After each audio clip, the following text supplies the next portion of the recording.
Le cendre aussi est un signe biblique et on trouve beaucoup de passages dans la Bible où on parle de la cendre comme un élément de pénitence. S'asseoir dans le cendre, s'asperger de cendre. Et le cendre rappelle justement que l'homme est vraiment limité, que l'homme est petit, que l'homme est faible, que l'homme n'est rien. Il est poussière et il retournera en poussière.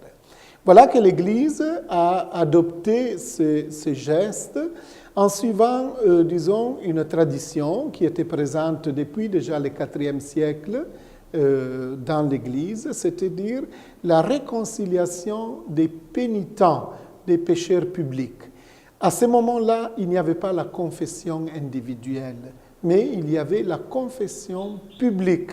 Donc, celui qui se reconnaissait pécheur, celui qui était reconnu coupable, au moment donné, était éloigné de l'assemblée chrétienne et il attendait aux portes de l'Église dans une attitude de pénitence, en s'habillant de sac, comme le dit la Bible, en s'asseyant sous les cendres, et il attendait le jour où l'évêque allait l'appeler à la porte de l'Église pour le faire rentrer encore à nouveau dans la communion.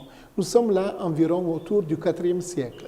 Petit à petit, lorsque la confession publique perd son importance à faveur de la confession individuelle, alors à ce moment-là, les gestes des cendres restent pour tous les fidèles comme les signes d'une pénitence qu'il faut faire pendant les 40 jours pour se préparer à vivre la fête de Pâques.